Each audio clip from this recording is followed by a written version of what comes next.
Something big happened on this platform in the last few days, and I've been requested to talk about it by hundreds of people, and that's what I'm going to do right now. Every day, millions upon millions of videos get uploaded to this site. Several years back, YouTube implemented a new policy, changed their rules for what is deemed monetized videos. Essentially, that there are guidelines now to have videos quote-unquote advertiser-friendly. Every upload I make, every upload you make, there has to be set through an approval process by YouTube. It gets flagged as green if it has money on it. It gets flagged as yellow if it can't make money. Then you submit it for review, and then that video comes back manually reviewed for money or denied for money. The demonetization process has affected everybody.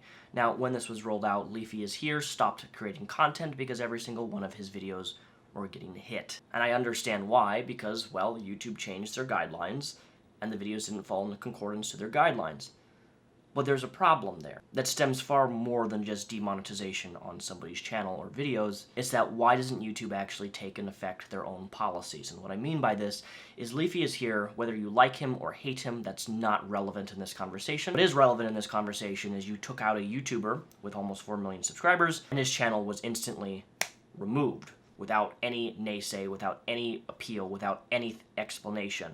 That's concerning for every single person, including myself, or anybody who makes videos talking about other creators in any capacity at their own expense. In fact, this channel probably wouldn't have any growth outside of how I started this channel if it hadn't been for me making content on other people. I'm not gonna walk away or turn a blind eye. Like, that's what I do. I talk about other people, other events that happen on this platform. Not all the time, but that is the majority of my content in the most recent past few years. That being said, YouTube has a policy of where you get 3 DMCA strikes, copyright strikes on your video, and your channel will be removed. Fun fact, this channel you're watching right now was removed for 2 weeks for false copyright strikes.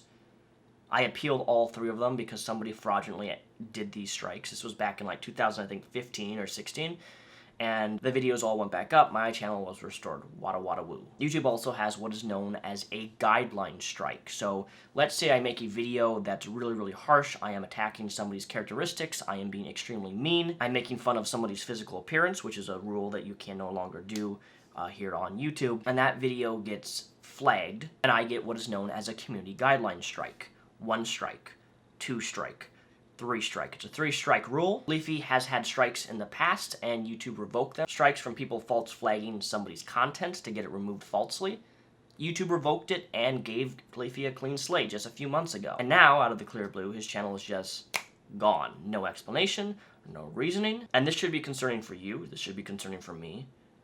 Because at what point does it stop? If YouTube has these policies where they're not even issuing a strike on the content which says why this video was taken down, they're not even removing the video, they're removing your channel altogether, then why have a strike system at all, YouTube? I don't support Leafy getting banned, primarily because how they banned him wasn't the right way to, well, ban somebody. You have these rules and regulations set in place. You have a strike system. Why not use it and say, hey, if you keep violating these strikes, your channel is going to be removed on your 3rd strike. Having that system in place doesn't do anything if you're just going to outright ban them with no explanation and no strike system. Then it raises a bunch of other questions. At what point can YouTube just decide, well, we don't like you, off, we don't like you, off, we don't like you? Now, people will say, well, YouTube's a private company, which is true, but the reason that I don't like that argument is, again, because they have policy set up for this specifically. They have the strike system, which is supposed to work and has worked on my channel. It's worked on other channels. I've seen a lot of stuff on social media, people saying, well,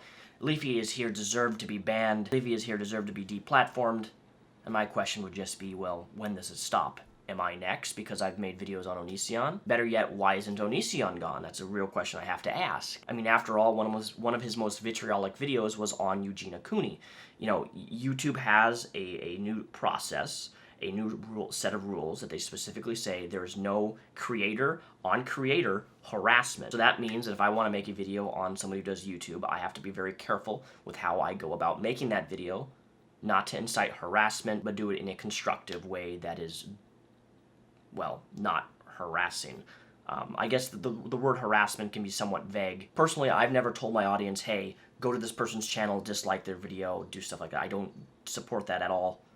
I just make videos and I try to be as constructive and fair as possible. It does raise a question, like some of my older content on this channel, if you go back almost 8, 7 years, hell, if you go back 10 years, I was really, really mean on how I talked to some people, how I would make responses to some people. I could wake up tomorrow and my channel could be gone because somebody mass reported my old videos, or YouTube just saw my old videos and just decides, hey, you know what, you're gone. And that's the scary part. If YouTube is taking channels off based upon old content, not new content, that's even more concerning. I don't know.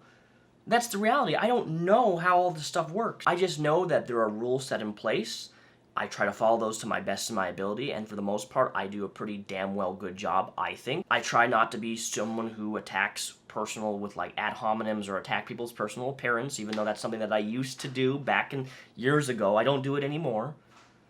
It's about adapting to changes, but at what point does adapting to changes not actually mean anything if YouTube's just going to pop somebody off? It scares me because I could wake up tomorrow, this channel could be gone, and there's really nothing I can do or say. That's YouTube's right, even though I wouldn't agree with it. It's their platform, they can do whatever they want. But are they doing it the right way? No, they're not. Leafy is here deserves to have an explanation to why he was banned. People have been speculating. Is it because he used clickbait thumbnails where he included people, which is against the rules, by the way, to use a thumbnail of somebody and then the video is not about that person? That's fraudulent. That's clickbait to the max. Now, Leafy was guilty of that. Does he deserve to have his entire channel removed because of that? No, obviously not. But the normal thing to do in a situation like that is to have the video striked. He gets a community guideline strike, clickbaiting content, and then, hey, Leafy knows not to use a false thumbnail of somebody who you're not actually talking about. Like, it's that simple. If YouTube would just be more transparent and upfront about, hey, this is what you did wrong, don't do it again, I think a lot could come from that, but in this particular case, that didn't happen. Now, something that I haven't mentioned before is that several months ago, I received an email from Google, like an actual Google employee.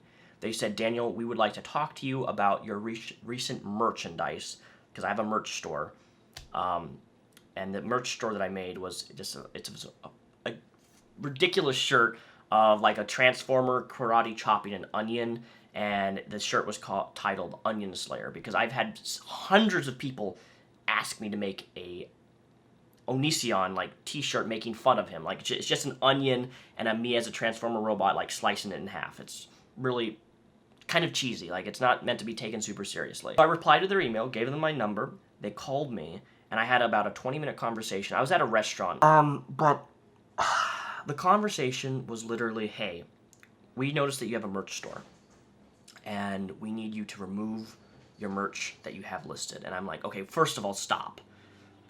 Why do you need me to remove? What's wrong with my merch? And they said, because it has the word Onion Slayer.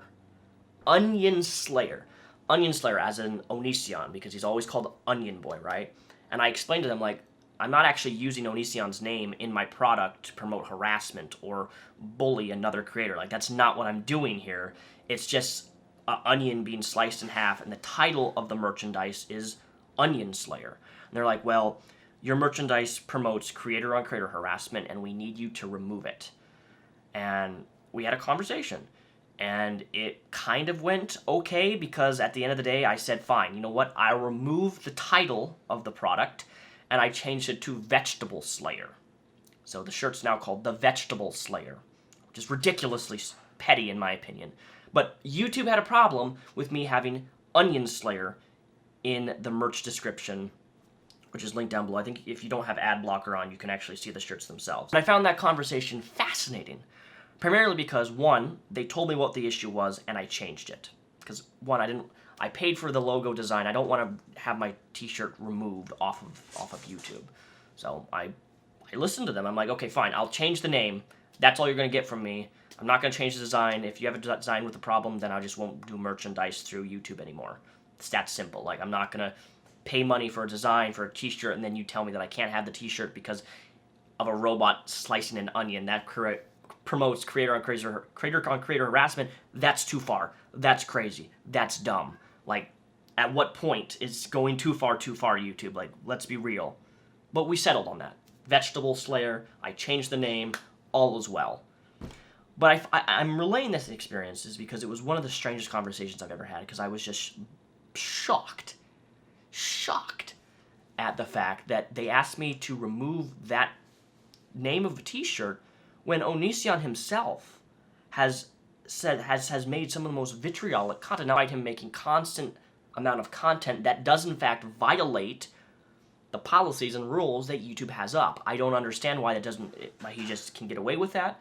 One of the videos in particular, and it just makes me think, like, if you compare, like, leafyishere to Onision, right? They're not comparable at all. They're two different people. Leafy has been very mean in his content, but same has Onision. But the difference is Onision actually targets people in a really, in my personal opinion, damaging way, and one of the great examples of that would be Eugenia.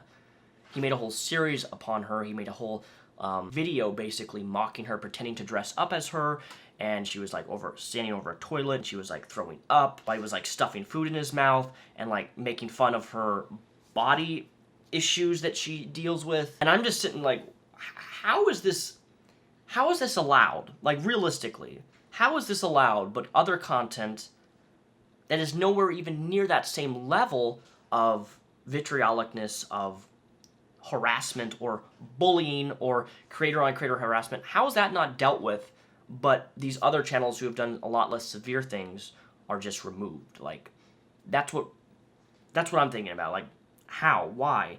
Doesn't make any sense. I don't have answers. There's no really consistency. Just, if YouTube would just be more transparent and upfront about why things happen, why they remove a video, why a video was taken down, why a channel was taken down, then I think that would be better. That's all I can really say, because guess what? They were transparent with me. They told me, remove the Onion Slayer merch name, and I did. I didn't want to, but I did, because you know what? I'm on their platform. If they have an issue and they bring it to my attention, I'm gonna change that. I gotta bend the knee to YouTube's will, literally. I don't like doing that, but that's, if I want to remain on this platform, if I want to make money on this platform, that's what I have to do. There's no exception. Just maybe if they could get some better staff to be transparent about and consistently roll out their strike policy rather than just removing leafyishere's channel, I think that would be a lot better for everybody. But hey, I'm just a has-been YouTuber. Nobody cares about my channel. I'm not going to be on this platform forever. That I know. Anyways, those are my thoughts. Take it or leave it.